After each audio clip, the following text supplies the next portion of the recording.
In New York in the 1980s, the emergence of crack cocaine brought a new wave of violence. Drug dealers robbed and killed as they scrambled for power. Ordinary citizens were victimized. Even children were not immune. The FBI joined forces with the New York City police to take back the streets. Their best weapon against deadly drug gangs was the C-11 squad.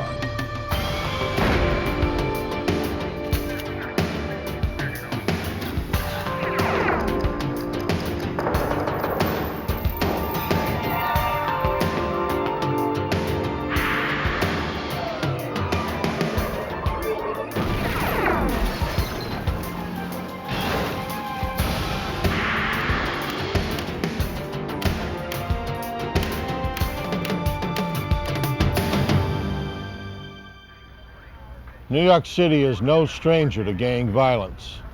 But when a 12-year-old child was kidnapped, the gangs had crossed a line. Law enforcement raced to find the missing boy before it was too late. I'm Jim Kallstrom, former head of the FBI's New York office. Agents would have to infiltrate the secretive world of a vicious gang to stop the murderous exploits of a drug lord.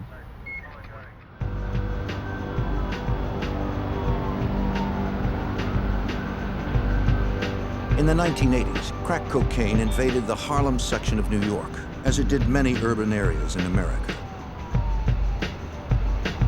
Over time, the cheap and highly addictive drug crippled communities unlike any other drug had before. With the crack came ruthlessly violent gangs that ruled the streets. No one was truly safe.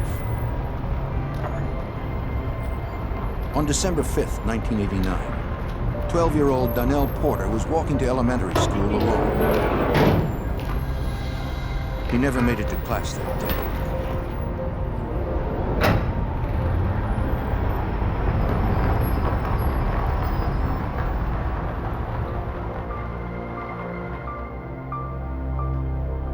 When he didn't arrive home after school, his family worried. They hadn't been able to find him in the neighborhood. At 9 p.m., DaNell's sister received a phone call. Yeah. A man on the other end said DaNell had been kidnapped. He wanted $500,000 or the boy would be killed. Inside the men's bathroom. The sister said the family didn't have that kind of money. It didn't matter to the caller. Yeah. He warned them not to contact police, then instructed them to go to a restaurant at 125th and Broadway. Behind a trash can in the restroom, they'd find something that would prove he was serious. You got it?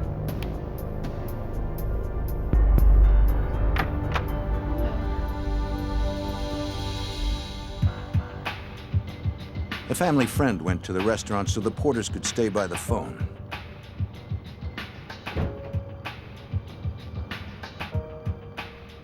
He didn't know if it was a setup.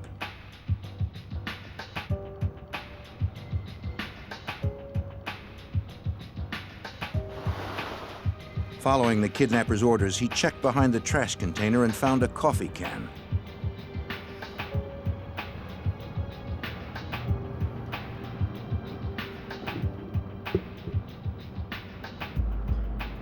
Inside were 2 rings, an audio cassette, and a child's severed finger.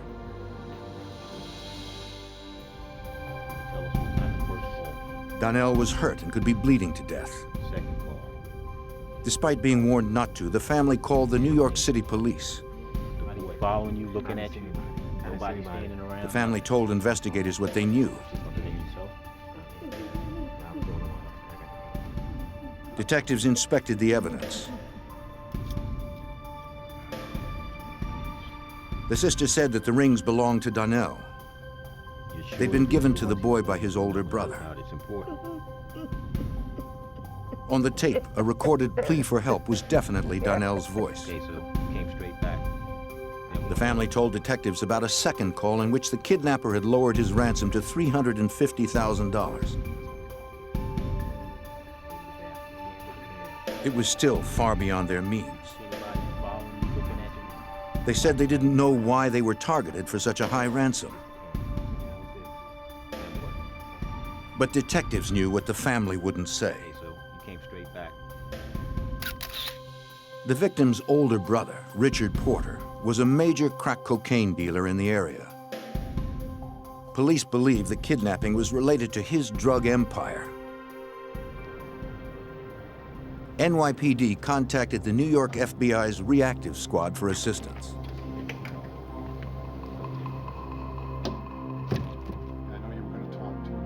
Special Agent David Higgins, a narcotics expert, was asked to provide more intelligence on Richard Porter. Anything they have, any of them. Richard Porter, then about 25 years of age, was a well-known crack dealer whose activities took place in central Harlem. He was one of those individuals who got in early on the crack trade in New York, and he had created a significant drug empire in central Harlem. Richard Porter had made millions of dollars selling crack on New York's streets. Detectives knew where his turf was. What's going on, man? It didn't take long to find Porter. Detectives recognized the person he was with as his drug-running partner, Alpo Martinez. This visit wasn't about drugs. It was about finding DaNell.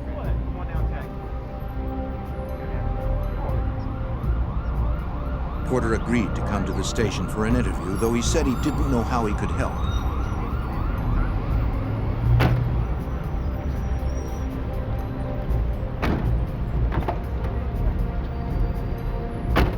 Look, guys, I don't know anything. Police knew Porter was very close to DaNell, but he claimed to know nothing about who was behind his brother's kidnapping. On the streets, these matters are usually solved without the cops.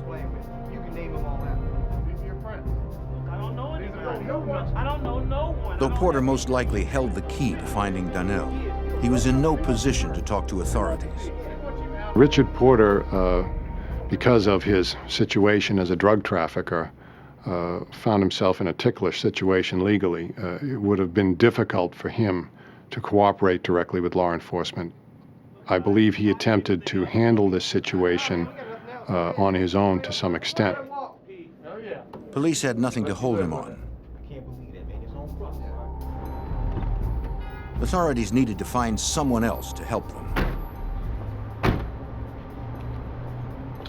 They canvassed the area, trying to gather information on the kidnapping.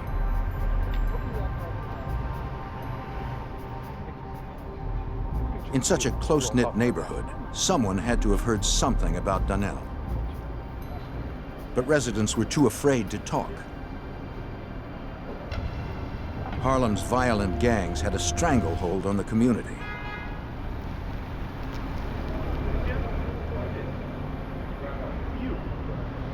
Detectives were left with nothing. With each passing day, police in NYPD's 32nd precinct knew DaNell's chance of survival decreased. Investigators maintained contact with the boy's family, who were desperate for more word from the kidnappers. We need to get to the bottom of this. Take a A look week at that. after the abduction, the family received a note. In it, the kidnappers hinted DaNell was still alive. The child is in pain. They demanded their money. Assistance. We gotta do something. But no more ransom calls came. With no clues to the boy's whereabouts and no one talking, police had reached a dead end. They somehow needed to pressure Richard Porter into We gotta cooperating, get him back in here. He is key to the whole thing. or hope he would pay the ransom to get DaNell back. Get him in there. Then, on January 4th, 1990, a month after DaNell's abduction, the body of his brother, drug kingpin Richard Porter, was found in a Bronx park. He had been shot twice, in the head and chest. There would be no one to pay the ransom now. It was widely assumed that Richard's death was connected to the kidnapping and probably the result of a ransom payment gone bad. However, it was noted early on that when his body was discovered, his wallet contained over $2,000 in U.S. currency. His jewelry was there. Apparently his automobile was nearby. So there was some question about what the actual motivations were behind his murder. We got a little boy's missing fingers. With Richard Porter's death, investigators lost their closest connection to the abducted 12-year-old. To find another source, they increased pressure on lower-level dealers in Porter's organization. Where'd this come from?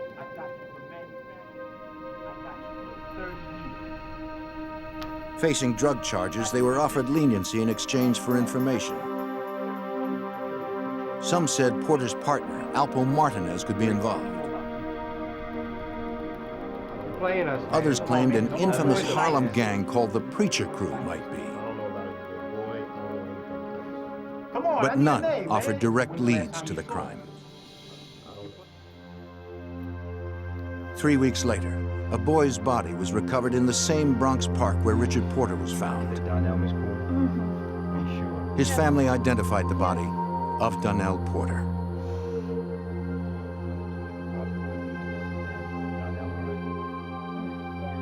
Cause of death was blunt force trauma to the head.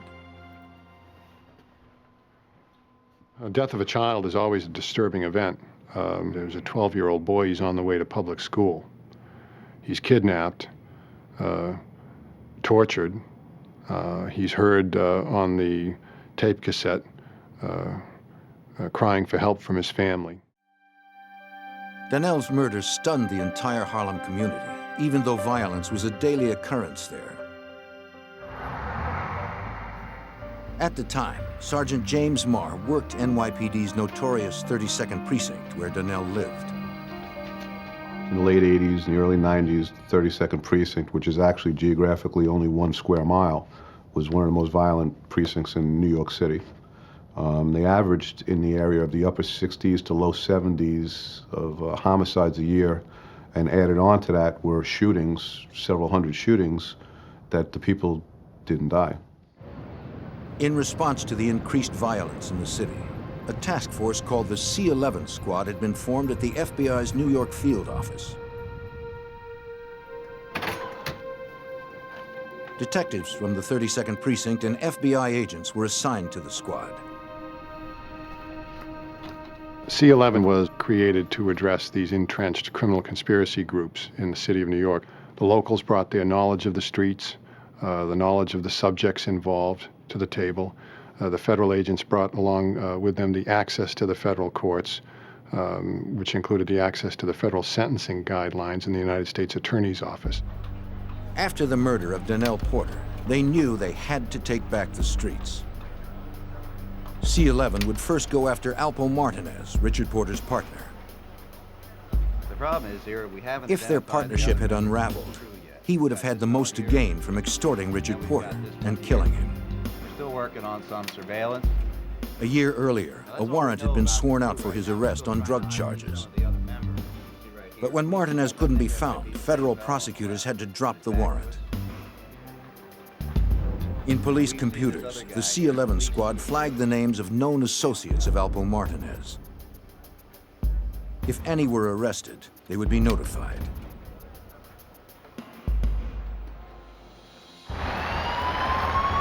Months later, police in Washington, D.C. pulled over a car after observing its driver engage in a drug deal. The driver was a known courier for Alpo Martinez.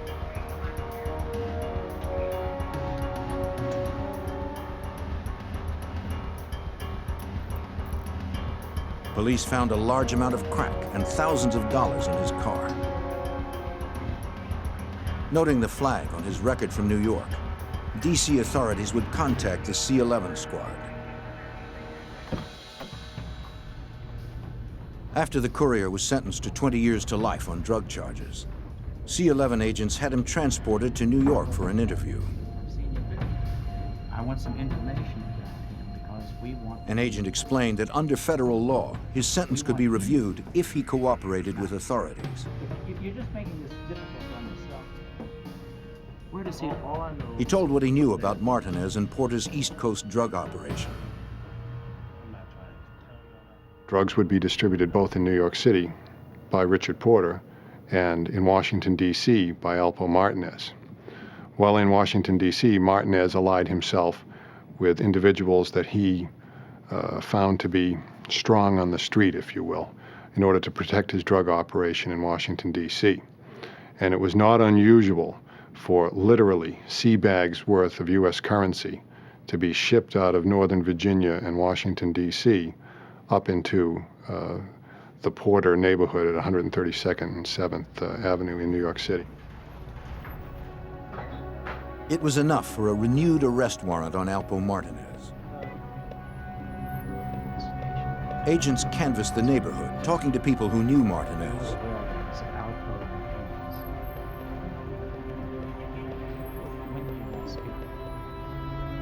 Most were afraid to talk.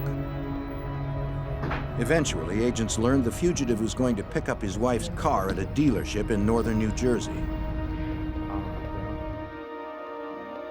Undercover agents staked out the dealership. They didn't know if Martinez would show up, but they knew he liked fast cars.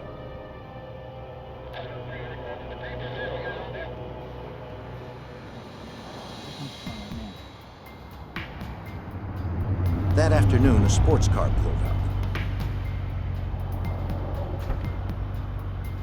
They watched a passenger get out, but it wasn't Martinez. There he goes. He's going over to the building. I'm coming over. Agents couldn't tell if the fugitive was driving. They had to risk a closer look. If they could arrest Martinez, it might help solve the murders of Richard Porter and his 12-year-old brother, DaNell. An agent visually identified Martinez as the driver. He radioed a go-ahead signal. But before the arrest team could respond, Martinez spun away. Agents gave chase, but the fugitive disappeared into heavy traffic. With Alpo Martinez still a fugitive, the abduction and murder of 12-year-old DaNell Porter remained unsolved. The abduction and murder of 12-year-old DaNell Porter showed that Harlem's drug violence was out of control. The FBI's C-11 squad knew the murder was connected to the boy's brother, crack dealer Richard Porter. But Porter himself had been killed. C-11 believed finding Porter's partner, Alpo Martinez, would provide answers. But in 1991, Martinez had eluded an FBI undercover operation. From the incident, the FBI got his license plate number and alerted New York police to be on the lookout for the vehicle. The next day, police spotted it, parked on a Harlem street. They impounded it, hoping it might lead to Martinez. They believed the fugitive wouldn't retrieve the vehicle himself, but FBI Special Agent David Higgins waited to see if he'd send someone. A young lady showed up who claimed to be the true owner. She was the registered owner. Ultimately, a quick investigation established that she was what we call a straw man, or somebody who had stepped forward in order to buy and register the car on behalf of Mr. Martinez. Martinez was nowhere to be found in New York. Acting on a tip that he had traveled to Washington, D.C., agents set up surveillance at the D.C. home of the fugitive's ex-wife. In the early hours of November 7th, 1991, they spotted Martinez getting into his ex-wife's vehicle. This time, he wasn't driving. As they pulled out, the FBI made their move.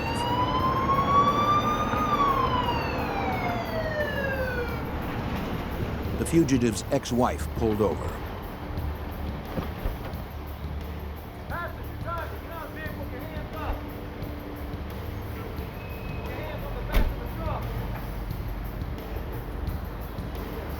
The cocaine in his possession helped cement the case against one of the biggest drug traffickers on the East Coast. Ultimately, Mr. Martinez pled guilty to an indictment in the Eastern District of Virginia, which accused him of trafficking in over 1,000 kilograms of cocaine. The wholesale value of that would be $20 million. Richie Rich, who killed him? Investigators also had evidence against Martinez on several gangland murders. The little boy? Yeah, I don't know nothing about that. They told him they knew he was Richard Porter's partner, so he stood to gain from DaNell's and Richard's death. Hoping to avoid the death penalty, Alpo Martinez agreed to cooperate. What happened? I picked him up. He admitted killing his partner, Richard Porter. Just like we always do on the weekend or whatever. It didn't seem like Martinez had begun to suspect his partner had been cheating him out of hundreds of thousands of dollars. So then from there, He said that more than a year earlier, on January 4th, 1990, he and an associate had taken Richard Porter for a ride. Almost immediately, Martinez and the associate each shot him. They dumped his body in the Bronx Park, where it was found the next day. talking about it, kill that kid. I don't know. Martinez swore it was just about missing drug money. Yo, I didn't kill no It had nothing to do with DaNell Porter's kidnapping and murder. No evidence or testimony linked Martinez to that crime.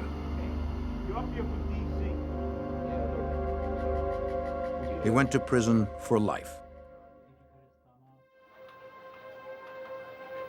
Although they had put away a major drug dealer, the local and federal investigators of the C-11 squad were no closer to solving the murder of DaNell Porter. They reviewed FBI intelligence already gathered on other Harlem gangsters who might have profited from extorting and killing Richard Porter. Porter's known as Richie Rich. We've got a couple of characters. One gang stood out as likely We haven't suspects. identified their unique. They were known as the Preacher Crew. The gang's leader was Clarence Preacher Heatley. FBI Special Agent Joe Walsh, formerly of the C-11 squad, knew the preacher and his crew were well entrenched and very dangerous. Preacher Crew was the established crew in the neighborhood, for a long time. Preacher had been kicking around the streets of Harlem since the early 70s, and everybody knew him by his nickname, the Black Hand of Death, and everybody was deathly afraid of him. NYPD Sergeant James Marr of the C-11 squad learned the preacher had a reputation for violence. But the gangster was an elusive figure in Harlem. You could walk up to anybody in the 32nd precinct, no matter how church-going they are, no matter whether they're businessmen or local drug dealers, they all have a preacher story. They all know who Preacher is. Ask any of them to describe Preacher to you, or a majority of them, they're not going to be able to. Because this guy was an infamous legend in Harlem.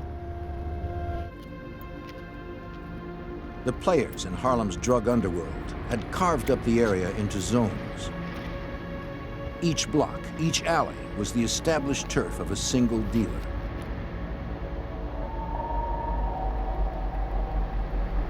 Most dealers respected the boundaries. But the preacher did not. He considered all of Harlem his turf. He made his money not by dealing drugs, but by taxing other dealers. But he was mostly into extortion, extorting drug dealers. These are guys that were violent in their own right.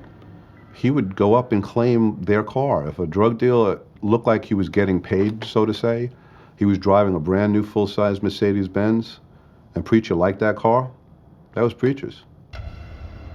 Those who argued with Preacher paid a heavy price. It was a system that made him a rich man.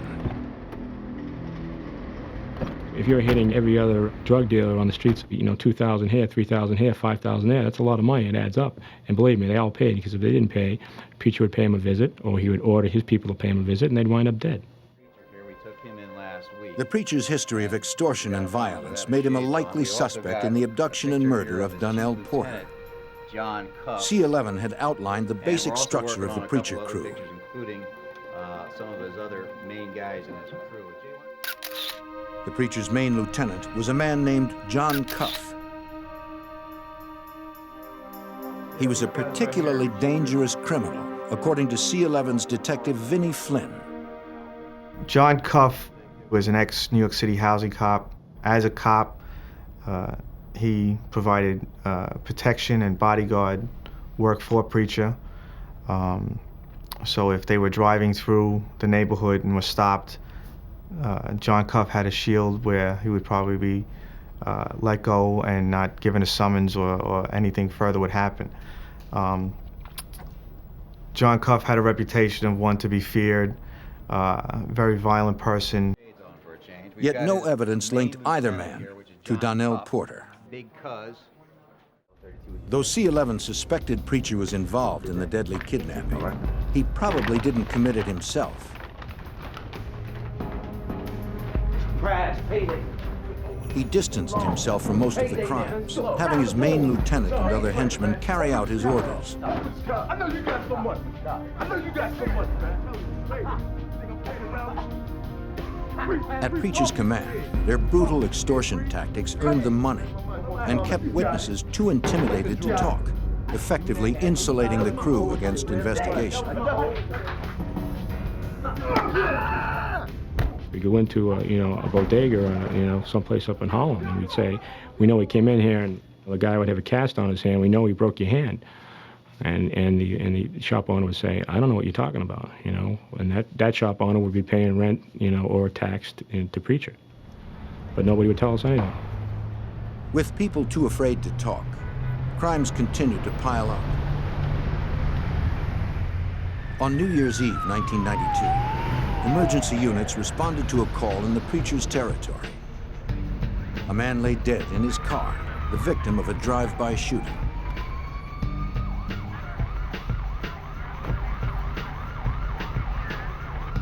His family survived the harrowing ordeal. They described how the killers pulled up next to them on the street and opened fire.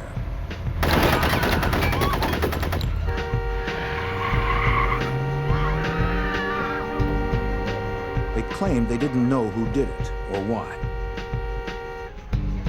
And like DaNell's kidnapping, no one in the neighborhood admitted seeing anything. It was another tragic killing in Harlem that might go unsolved.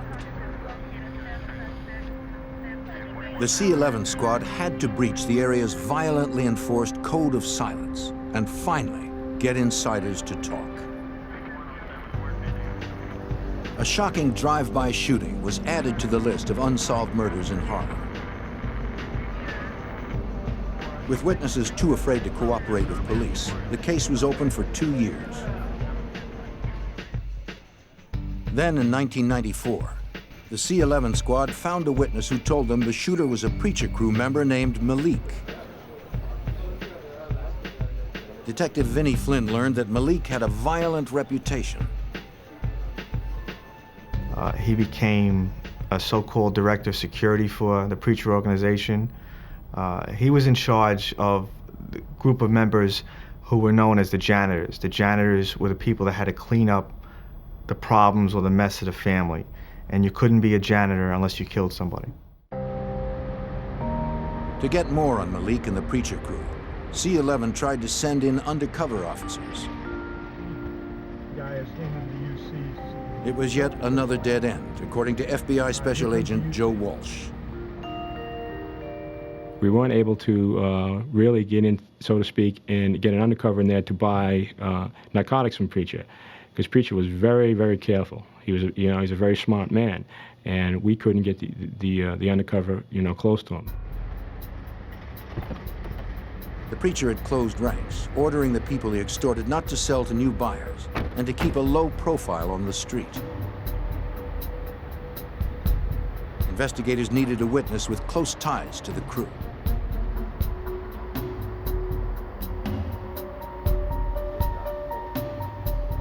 They distributed business cards, hoping one would find its way to an insider willing to talk.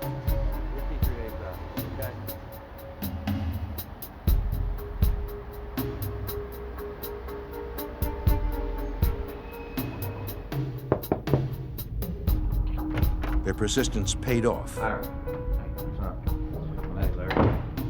In April 1994, a crew member contacted the C-11 squad because he realized his life was in danger.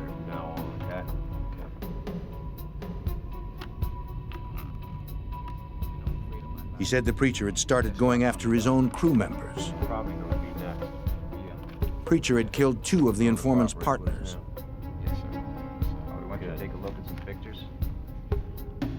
Fearing he was next, he asked Sergeant James Marr for protection. It was a stone-cold killer himself who became an informant that was so fearful of Preacher and of being killed like his partners had that he came to me, that he came to us, that he gave us information on specific crimes, that he talked about crimes that had been unsolved for years. Investigators were frustrated that the informant knew nothing of 12-year-old DaNell Porter's kidnapping and murder. But he did give investigators their first specific insider information about Preacher Heatley's organization. He mentioned a killing basement that the crew used as a meeting place and execution chamber.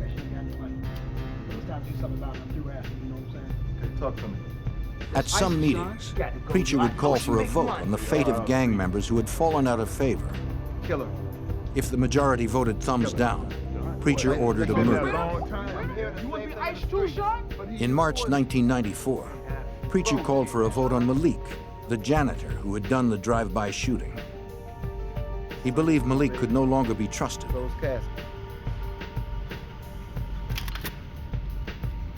The vote was thumbs down.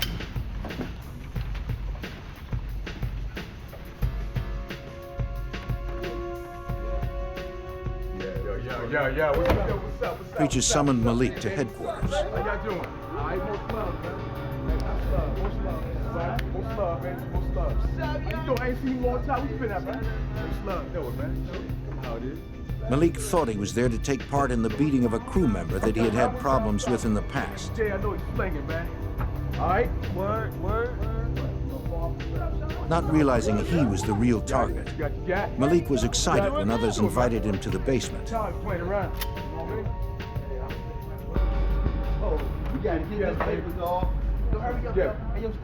If you went down there and you were followed in there, you know, somebody was behind you, you weren't coming out alive. Yo, son, let's go get this dude, son. Let's go get him. Yo, do this to me, man. Yo, oh, shit. Priest, what's up, man? What's up? What you doing? Oh, man. Yo, Preach, man, come on. Preacher told Malik he had to die. He was gaining too much influence within the organization. Preacher wouldn't tolerate it. Malik pleaded for his life. But the order had been given. Grab the saw, son. Clean him up. At Preacher's command, other janitors used a circular saw to dismember Malik.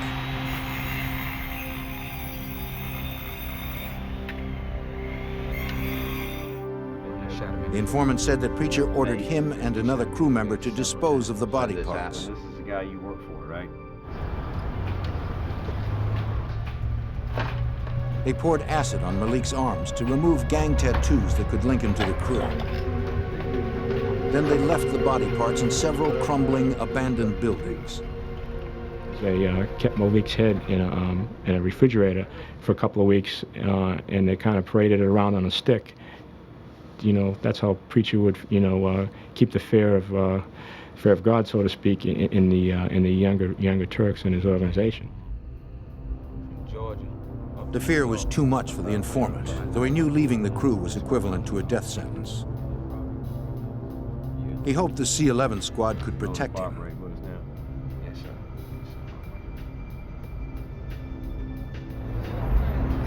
It didn't take long for word to get back to the Preacher that the informant had cooperated. One day, the informant was leaving a New York courthouse when he spotted Preacher in cuff. He was sure they were there to abduct and kill him.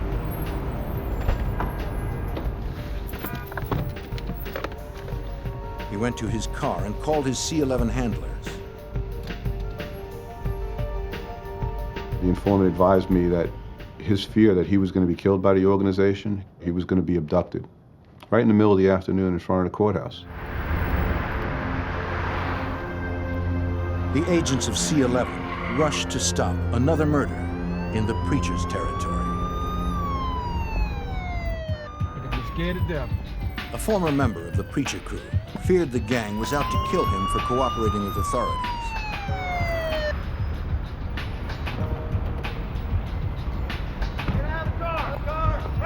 Agents and detectives from the FBI's C-11 squad came to his aid just in time.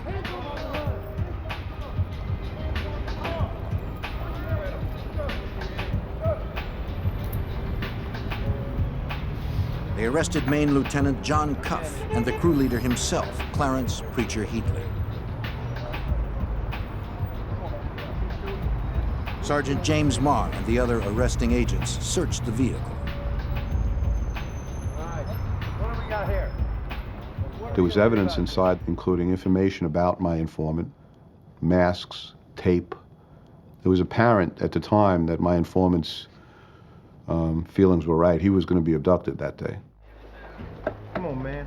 But no one could prove that the men were coming to kill the informant. 20 minutes, all it took. I told you. The preacher and Cuff were released. Come on, man. I got things to do, man. Hurry up. The incident brought the C-11 squad's investigation of the crew into the open. 20 minutes, all it took. Have a nice day. Nice day, officer. That's when it became apparent that they were being investigated by the FBI. I mean, here's this detective that they know from the 3-2, that when he does make an arrest, makes arrests with FBI agents.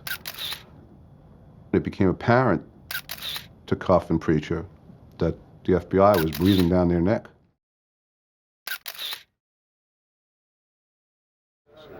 Preacher further insulated himself. The FBI would have to get him by going after his organization. To prosecute, they would use federal racketeering statutes known as RICO.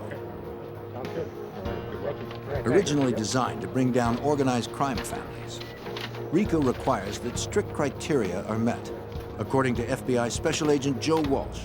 You have to have your organization, you have to have your leader, which in this case was Preacher, and he has to have 5 or more people working underneath him, you know, to facilitate the conspiracy of the organization. But you also need 3 predicate offenses, 3 federal offenses. The C-11 investigators surveilled the Preacher crew, gathering evidence on offenses to support the RICO case. They noticed unrest within the gang.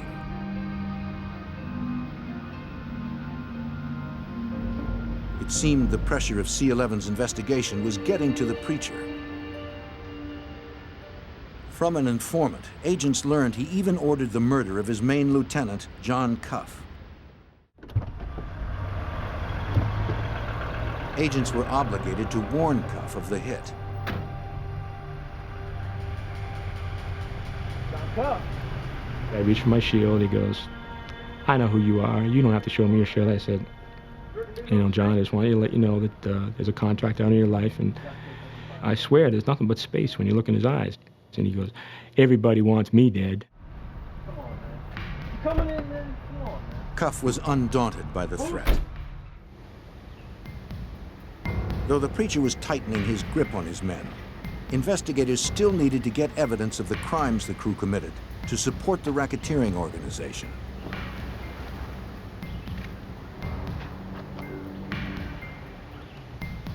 As more buyers and sellers were arrested, some agreed to cooperate, helping to outline the group in detail, according to Detective Vinnie Flynn. We obtained informants through narcotics investigations, arrests made by the 3-2 precinct and the 3-2 detective squad, through information they developed and informants they developed. Because of arrest, information was compiled, which built a case against the Preacher crew. About some murders. What murders do you know about?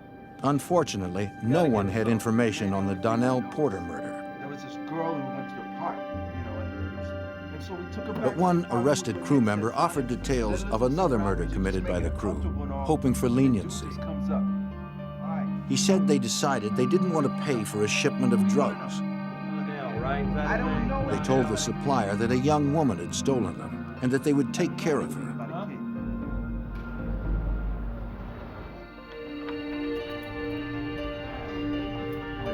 She was a single mother who sometimes worked as a courier for the crew. So, did you see them black?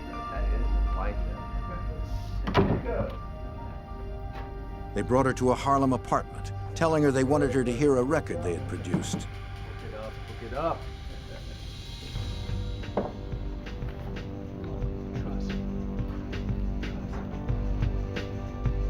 She hadn't stolen any drugs.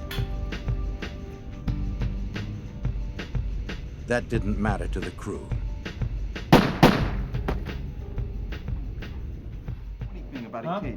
The informant explained how they cleaned up the crime scene, then dumped the body in an abandoned building.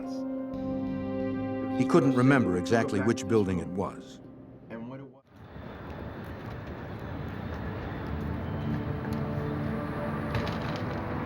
In August 1996, after more than 5 years of meticulous investigation, the U.S. Attorney's Office of the Southern District of New York decided they had enough for indictments and arrests on federal RICO charges. The first indictment was against Clarence Preacher Heatley and John Cuff. The indictment was kept sealed. If word got out to the preacher, he might disappear forever. Investigators staked out Preacher's Harlem headquarters. They hoped news of the indictments hadn't been leaked, and that if they found him, they could arrest him without a fight. They knew Preacher was surrounded by armed men, willing to kill at his command. In late 1996, the C-11 squad was ready to arrest Clarence Preacher Heatley. No one had seen him in days.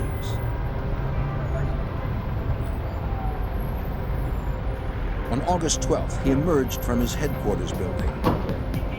Detectives made sure he was alone, then moved in. Preacher, drop the phone! Drop the phone! Drop the phone! Let me see your hand! Put it down! Get on the car! Get on the car! Get on the car! Hands on the car! Hands on the car! As he was arrested, the elusive gang leader remained relaxed and confident. As soon as he was in custody, other teams arrested his main lieutenant, John Cuff. 2 months later, 15 more Preacher crew members were indicted. Arrest teams prepared for simultaneous takedowns. They had to strike fast, full force, to arrest gang members safely. Detective Vinnie Flynn and other C-11 investigators developed more cooperating witnesses among the arrested crew members. Once people were arrested and being prosecuted, they agreed to cooperate, and they felt that they were used by the Preacher crew, and felt that if, in some cases, if they didn't participate, they would have been killed too. So this was their way out of the Preacher crew and from under Clarence Heatley's control. Investigators learned in which Harlem buildings the crew dumped some of their victims. Finding physical evidence was crucial in order to prosecute the RICO case. One building was a shell, partially collapsed on the inside, further complicating the retrieval. After days of excavating tons of rubble, a body was discovered. Lab examiners determined it was the body of the young mother who had been killed as a cover for stolen drugs.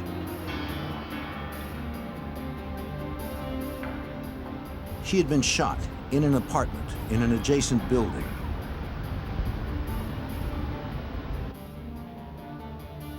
Evidence response teams checked the apartment.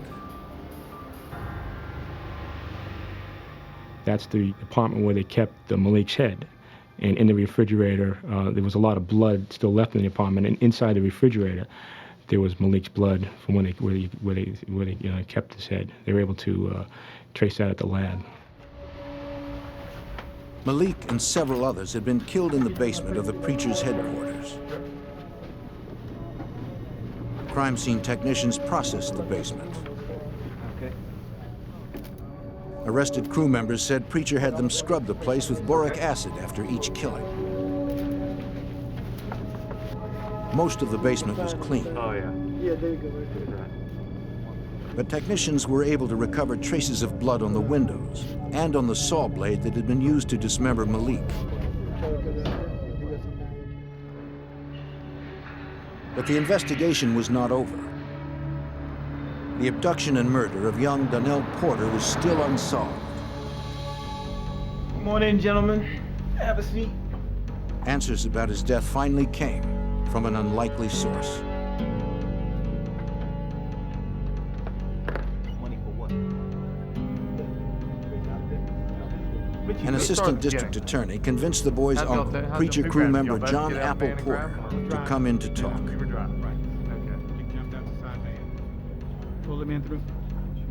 He was one of the crew's main players left on the street and had been labeled a snitch.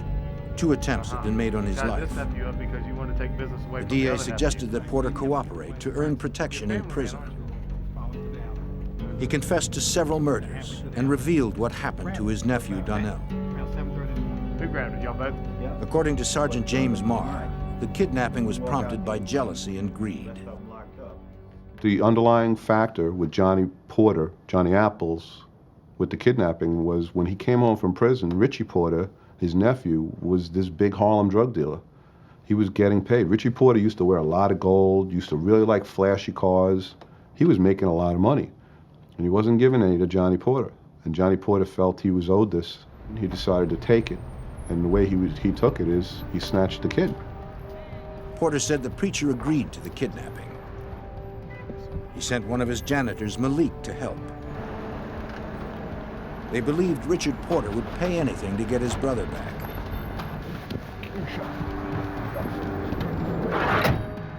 No.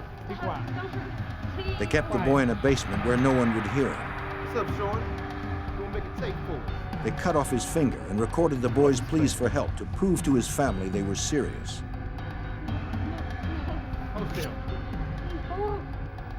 Apple and Preacher hoped for $500,000, enough to set Apple up in his own drug trade and enough to cripple Richard Porter. What time was it? When Richard couldn't come up with that amount of cash, they lowered it to $350,000. You hold that in his hand? Then the unexpected happened. Preacher and Apple learned that Richard Porter was murdered. There'd be no ransom. You sure about that? Make the call. Preacher Heatley later told Special Agent Joe Walsh about his decision. Preacher sat right down in a room and told me exactly what happened. He looked me right in the eye and said, "You know, I couldn't let that boy live after what had happened."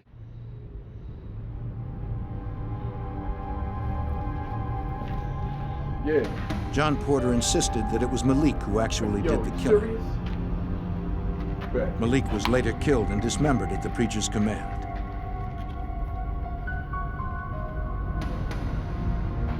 You're gonna think twice about it. John Porter was sentenced to natural life. Because of the evidence collected by the C-11 squad, each member of the preacher crew went to prison. Their leader, Clarence Preacher Heatley, pled guilty to federal racketeering charges that included drug trafficking, assault, and murder. He was sentenced to life with no chance of parole. He and his crew will never again terrorize the streets of Harlem. It's estimated that they're responsible for approximately 45 murders that we're aware of. Numerous robberies. If you add the extortion in, these people were a decade-long or better crime wave in themselves. They were just amazing, the devastation that they caused in these communities. That changed when the C-11 squad dismantled the preacher crew forever. Since the case was closed, Harlem has seen a rebirth.